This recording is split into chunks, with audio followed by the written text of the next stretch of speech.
उठाना है, नशा मुक्त ग्राम बनाना है, नारी है, देश की शक्ति नारी है। और कौन है। आज के दौर में समाज में फैली बुराइयों जैसे शराबखोरी, जुआ और महिलाओं पर अत्याचार जैसे सामाजिक बुराइयों पर अंकुश लगाने में शासन प्रशासन के पसीने छूट जाते हैं। इन्हीं समस्याओं से लड़ने के लिए छत्तीसगढ़ में अब महिला कमांडो भी तैनात किया गया है। जी हाँ, जब मेहरून कलर की साड़ी, सिर पर टोपी लगाए गांव की गली में महिला कमांडो दस्तक देती हैं, तो शराबी, जुआरी और बदमाशों की शामत आ जाती है। शमशाद बेगम को 2016 में तत्कालीन राष्ट्रपति प्रतिभा देवी पाटिल ने पद्मश्री अवार्ड से सम्मानित किया था। बालोद जिला मुख्यालय से लगे ग्राम सिवनी सहित सैकड़ों गांव की महिला कमांडो अपनी पूरी पोशाक में गांव में निकलती हैं।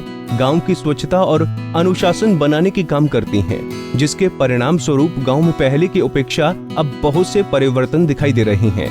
गांव के गली नुक्कड़ में बैठे शराबी, जुआरी महिला कमांडो की सीटी की आवाज सुनते ही फरार हो जाते हैं।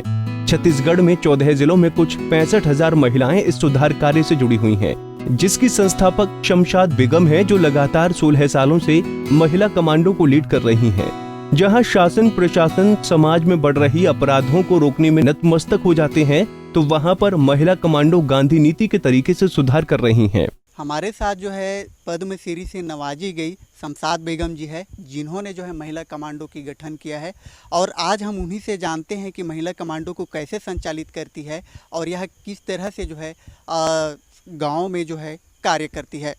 नमस्कार शमशाद बेगम जी। नमस्कार नमस्कार। आप महिला गठन का किस तरह से सोची और आपने इसे संचालित किस तरह से करती हैं? महिला कमांडो का गठन का ख्याल हम लोगों ने 2006 में आया और इसके पीछे बहुत लंबी कहानी है, एक संवेदनशील मुद्दा है।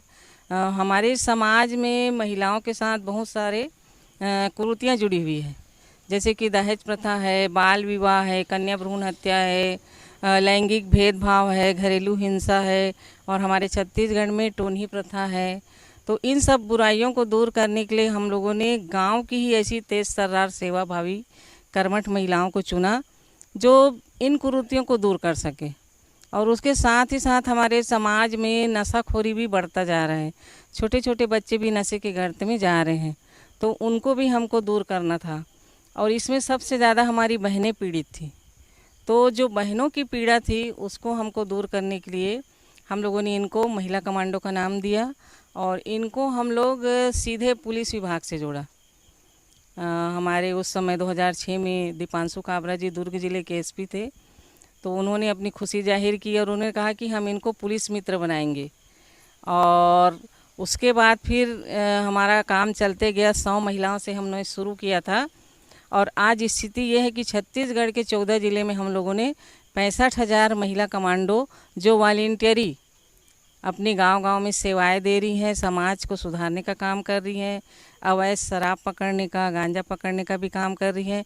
साथ ही साथ समाज में जो भी कार्यक्रम होते हैं, चाहे वो शादी हो, ब्याह हो या बच्चों की शिक्षा को लेके हो, इन सब में वो अपनी भागीदारी निभाती हैं। और साथ ही साथ शासन प्रशासन के साथ जुड़ के जैसे कि स्वच्छता अभियान है, शौचालय बनाना है, पर्यावरण को बचाना है, पौधारोपण, उसके साथ साथ मतदाता जागरूकता के लिए और उसके साथ कोरोना वॉरियर्स के रूप में भी इन्होंने फर्स्ट लॉकडाउन में इतना सहयोग किया कि हमारे ज़िले में तत्कालीन कलेक्टर थी रानू साहू जी, उन्होंने अन्न बैंक की स्थापना की थी।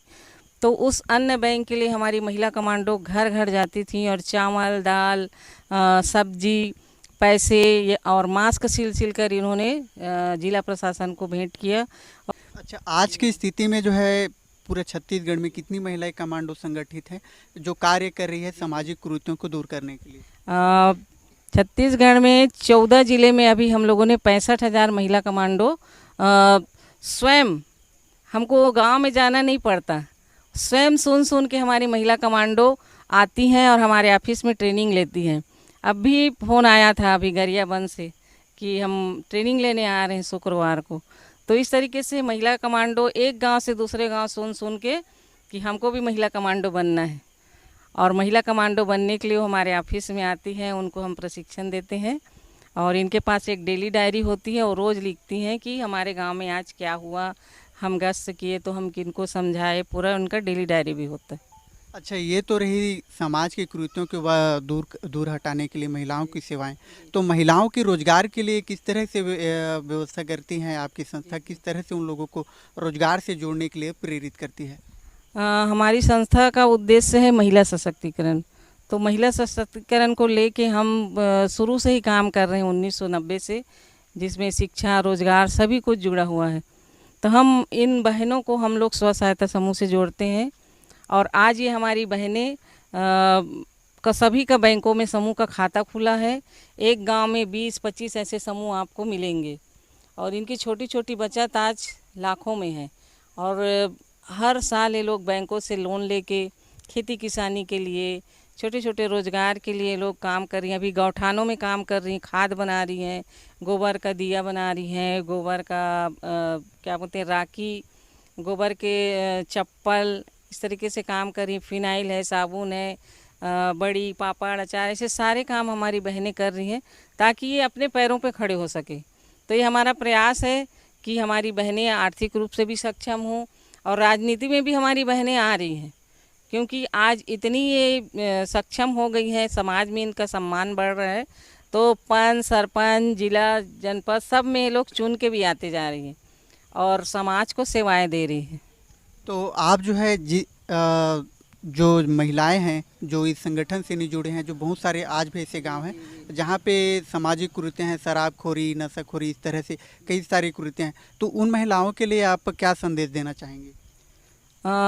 मैं यही संदेश देना चाहूँगी, क्योंकि हमारे देश की या हमारे राज्य की जितनी भी बहनें हैं या पूरे विश्व की कहूँ, क्योंकि महिलाओं को बहुत कम अवसर मिलता है आगे बढ़ने का और अवसर उनको हमको देना है।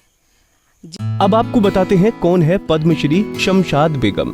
दरअसल शमशाद बेगम सामाजिक कार्यकर्ता के रूप में कार्य कर रही हैं। शमशाद बेगम ने 2006 में 100 महिलाओं की टीम गठित कर महिला कमांडो बनाई थी। ये महिलाएं अपने कामकाज खत्म करने के बाद रोज शाम को 2 से 3 घंटा गांव की गली मोहल्लों में मेहरून कलर की साड़ी, टोपी पहनकर लाठी डंडों के साथ सीटी बजाते निकलती हैं। 100 महिलाओं से शुरू किया गया ये सिलसिला आज 65,000 तक पहुंच गया है।